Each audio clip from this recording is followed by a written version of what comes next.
High viewers, Amarnath capital மார்ட் academy. So இன்றைக்கி வந்து ஒரு உப்பு சப்பு இல்லாத மார்க்கெட் அப்படின்னு தான் சொல்லணும். இந்த ஒயிட் கலர் ஜாப் பண்ணுறவங்க இல்லைன்னா இந்த குழந்தைங்க எல்லாம் பார்த்தீங்கன்னாக்கா அந்த சாட்டர்டே சண்டே ஒரு லீவ் முடிச்சுட்டு ஆஃபீஸ் போனால பார்த்தீங்கன்னா ஒரு மனசே இல்லாமல் போகும். அந்த மாதிரி தான் இன்றைக்கி மார்க்கெட் இருந்தது. ஒரு பெரிய வாலட்டிலிட்டியே கிடையாது. ஒரு டோட்டல் டே வந்து ஒரு உப்பு சப்பு இல்லாத ஒரு மார்க்கெட் மாதிரி தான் இருந்துச்சு. எல்லாமே டீட்டெயிலாக வீடியோவில் பார்க்கலாம். ஸோ நிஃப்டி வந்து ஒரு 3 point minus, bank Nifty 234 point மைனஸில் இருக்குது. Nifty IT marginally 21 point positive. So எதுவுமே வந்துட்டு ஒரு பெரிய அளவில் பாசிட்டிவாக நெகட்டிவாக கிடையாது. ஒரு நார்மலான ஒரு மார்க்கெட்டாக தான் இருந்தது இன்றைக்கி. நார்மலோட கம்மியாக தான் இருந்ததுன்னு சொல்லலாம். அது ஸ்டார்ட்டில் பார்க்கலாம். ஸோ ஸ்டாட்டிஸ்டிக்ஸ் பொறுத்த வரைக்கும் இன்றைக்கி டோட்டலாக வந்து 2811 ஸ்டாக்ஸ் ட்ரேட் ஆனதில் 1116 ஸ்டாக்ஸ் வந்து பாசிட்டிவாகவும் 1611 ஸ்டாக்ஸ் வந்து நெகட்டிவாகவும் 84 ஸ்டாக்ஸ் வந்து அன்சேஞ்சாகவும் இருந்தது. ஸோ இந்த நம்பர் பார்த்திங்கன்னா டிக்ளைன் வந்து ரொம்ப அதிகமாக இருக்குது. பட் டிக்ளைன் ரொம்ப அதிகமாக இருக்குன்றதுக்காக வந்து மார்க்கெட் பார்த்திங்கனாக்கா பெரிய அளவில் எங்கேயுமே வந்து ஒரு மைனஸ் கிடையாது. ஸோ இது எல்லாமே நம்ம ஸ்டாட்டிஸ்டிக்ஸில் பார்க்கும்போது கொஞ்சம் கிளியராக நமக்கு இன்னும் தெரியும். ஸோ அங்கே பார்த்திங்க அப்படின்னாக்கா மிட் கேப் வந்துட்டு ஒரு 63 point, small cap 46 point, micro gap ஒரு 87 பாயிண்ட் மைனஸ். இது மட்டும் தான் கொஞ்சம் வந்து ஒரு சொல்ல முடியாத மைனஸு. மற்றபடி வந்து பெரிய அளவில் ஒன்றும் ரொம்ப மைனஸ் எல்லாம் சொல்ல முடியாது.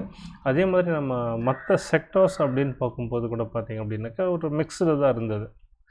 எல்லாமே எதுவுமே வந்து ரொம்ப அதிகமாக பாசிட்டிவும் கிடையாது, எதுவுமே வந்து ரொம்ப நெகட்டிவாகவும் கிடையாது. அதே மாதிரி ஸ்டாக்ஸ் நம்ம ஹெவி வெயிட்ஸ் பார்க்கும்போது அதுவும் பார்த்திங்கனாக்கா ரிலையன்ஸ் வந்து கொஞ்சம் அவ்வளோ பெர்ஃபார்மன்ஸ் பண்ணியிருந்தது. மற்றதெல்லாம் வந்து ஒரு நார்மல் பெர்ஃபார்மன்ஸ் தான்.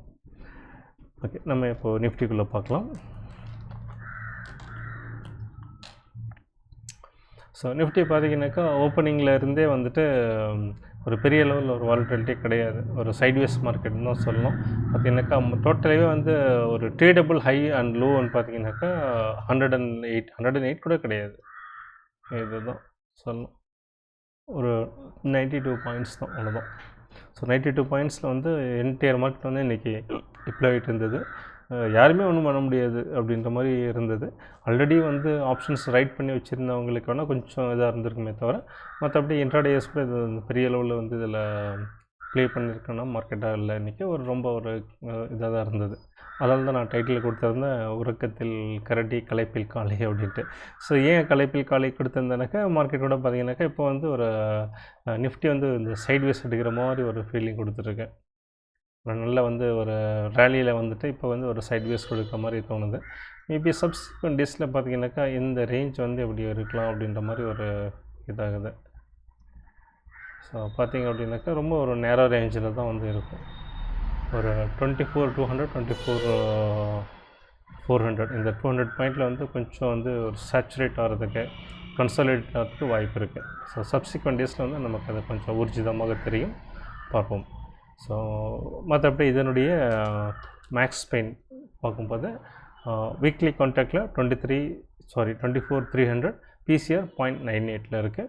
இதே மந்த்லி கான்ட்ராக்டில் பார்க்கும்போது பிசிஆர் வந்து 0.88 தான் இருக்குது. 1.46 இருக்குது. ஒரு நல்ல ஒரு புல்லிஷாக தான் இன்னும் இருக்குது. மேக்ஸ் பெயின் வந்து 24,000. ஸோ ஸ்பாட் வந்து 24,300. அதே மாதிரி இந்தியா விக்ஸ் பார்க்கும்போது 13.6. மார்க்கெட் பார்த்திங்கனாக்கா இது வந்து ரொம்ப ஒரு பெக்குலியராக இருக்குது. மார்க்கெட்டே வந்து இன்றைக்கி ஒரு பெரிய சைட்வேஸ் மார்க்கெட்டாக ஒரு வாலட்டிலிட்டி கிடையாது. பட் ஸ்டில் பார்த்திங்கனாக்கா இந்தியா விக்ஸ் வந்துட்டு ஃபியர் இண்டெக்ஸ் கிட்டத்தட்ட 1 பாயிண்ட் ஏறி இருக்குது வந்துட்டு ஒரு ஆச்சரியமான விஷயமா இருக்குது. So it's totally contradicting. So at least வந்து பழைய லெவலில் இருந்திருக்கணும், இல்லைனாக்கா குறைஞ்சிருக்கணும் ஆக்சுவலாக. பட் இது வந்து ஏறி இருக்குது வந்து ஏதோ உள்குத்து ஏதோ பின்னாடிலேருந்து பண்ணுறாங்களோன்ற மாதிரி இது தோணுது, பார்ப்போம். அதே மாதிரி பேங்க் நிஃப்டி பார்க்கும்போது இதுவும் பார்த்திங்கன்னா கிட்டத்தட்ட நிஃப்டி மாதிரியே தான். ஸோ ஒரு ஓப்பனிங்லேருந்து கொஞ்சம் கீழே வந்த மார்க்கெட் அப்படின்னு பார்க்கும்போது அந்த எண்டுன்னு பார்க்கும்போது ஒரு 374 பாயிண்ட். பட் ட்ரேடபுள் அப்படின்னு நம்ம பார்க்கும்போது பார்த்திங்கனாக்கா இன்னும் இந்த இடம் தான் சொல்ல ஒரு 200 பாயிண்ட்ஸ் தான், அவ்வளோதான். 200 பாயிண்டில் என்டையர் டே வந்து பேங்க் நிஃப்டி வந்து இதே இருந்தது. எண்ட் ஆஃப் த டே பார்க்கும்போது ஒரு 234 பாயிண்ட் வந்து மைனஸில் வந்து முடிஞ்சிருக்கு. ஸோ பேங்க் நிஃப்டி 234 மைனஸ்ன்றது ஒரு பெரிய விஷயம் கிடையாது. பட் இது வந்து ஒரு கன்ஸ்டிகேட்டிவாக மைனஸில் இருக்குன்றது வந்து நம்ம அதில் ஒரு நோட் எடுத்துக்கணும்.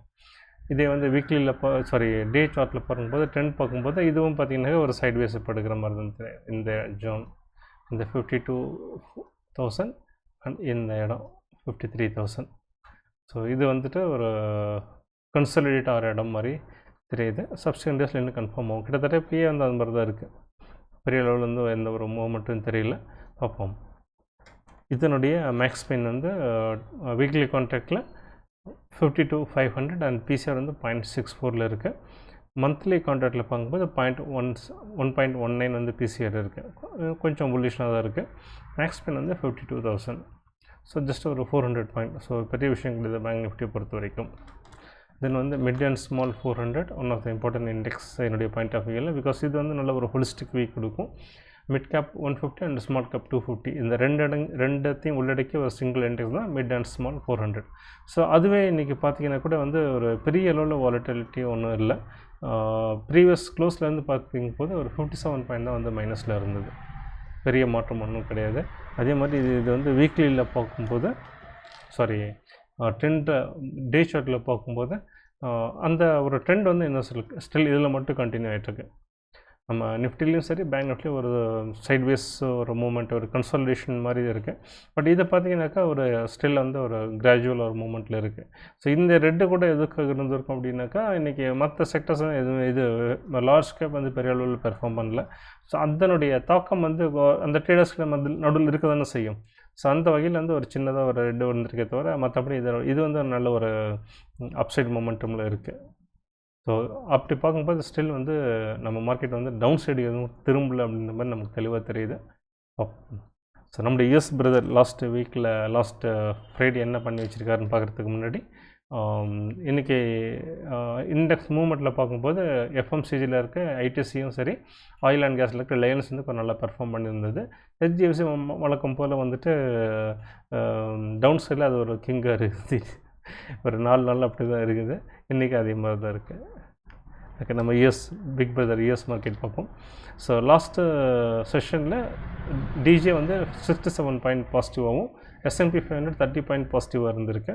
ஸோ பர்சன்டேஜில் பார்க்கும்போது 0.5% நல்ல percentage broad market index. But bench mark index perform பண்ணல. இன்றைக்கி எப்படி நிஃப்டி பெர்ஃபார்ம் பண்ணல. ஆனால் வந்துட்டு நம்ம நிஃப்டி சைட்வேஸில் இருக்குது. ஆனால் broad market index mid and small 400 வந்து ஒரு நல்ல மொமெண்டமில் இருக்கு இல்லையா, அதே மாதிரி தான் இங்கே ரிஃப்ளெக்ட் ஆகிட்டுருக்கு. ஸோ இந்த வீடியோ ரெக்கார்ட் ஆகிற டைமில் பார்த்திங்க அப்படின்னாக்கா யூகே மார்க்கெட் வந்து ஒரு மார்ஜினலி பாசிட்டிவாக இருக்குது. அதே மாதிரி யூரோ மார்க்கெட்டும் marginally positive. So UK market வந்து இந்த எலெக்ஷனுடைய இம்பேக்ட் வந்து பெரிய அளவு ஒன்றுமே காணும். ஒரு பெரிய அப் அண்ட் டவுன்லாம் எதுவுமே இல்லை, ஒரு ஃப்ளாட்டாக தான் இருக்குது. ஸோ யூஎஸ் மார்க்கெட்டுடைய நம்ம சார்ட் பார்க்கும்போது டிஜே வந்துட்டு ஸ்டில் அந்த லாஸ்ட்டு இந்த இது சொல்லியிருந்தேன் நான், இந்த ட்ரையாங்கிள் சொன்னதுக்கப்புறம் வந்து பிரேக் அவுட் ஆகிட்டு வந்து கொஞ்சம் வந்திருந்தது. பட் அதுக்கப்புறம் பார்த்திங்கனாக்கா ஒரு கேண்டில் நல்லா பர்ஃபார்ம் பண்ணிச்சு. அடுத்த கேண்டில் உடனே வந்து நமக்கு ஹாலிடே இருந்தது. ஒரு நாள் வந்துட்டு எர்லி க்ளோஸ் இருந்தது, அடுத்த நாள் ஹாலிடே இருந்தது. அப்புறம் ஒரு கேண்டில் தான் ஃப்ரைடே மட்டும்தான். ஸோ பார்ப்போம் சப்சிக்வெண்ட் டேஸில் வந்து அது மொமெண்டம் கெயின் ஆச்சு அப்படின்னாக்கா அப்சைட் வரும். பட் அதுக்கான அறிகுறி நல்லாவே வந்துட்டு ப்ராட் மார்க்கெட் இண்டெக்ஸில் நல்லாவே இருக்குது. ஸோ இது பார்க்கும்போது அகைன் நம்முடைய மிட் அண்ட் ஸ்மால் 400 எப்படி வந்து நல்ல ஒரு மொமெண்டமில் இருக்குது, அதே மாதிரி இதோடைய ப்ராட் மார்க்கெட் இண்டெக்ஸும் நல்ல ஒரு மொமெண்டமில் இருக்குது. ஸோ அந்த வகையில் ஸ்டில் வந்து நம்ம இது வந்து மேலே வர்றதுக்கு நிறைய சான்சஸ் இருக்குன்றதை நம்ம எதிர்பார்க்கலாம். ஸோ இந்த மார்க்கெட்டில் வந்து பெரிய அளவில் வந்து பேசுகிறதுக்கு ஒன்றுமே இல்லை. ஸோ அதனால் இதோட இந்த வீடியோ முடிச்சுக்கலாம். ஐ ஹோப் இந்த வீடியோ வந்து உங்களுக்கு இன்ஃபர்மேட்டிவாக இருந்திருக்குன்னு நினைக்கிறேன். ஸோ மீண்டும் அடுத்த வீடியோவில் சந்திப்போம். பை.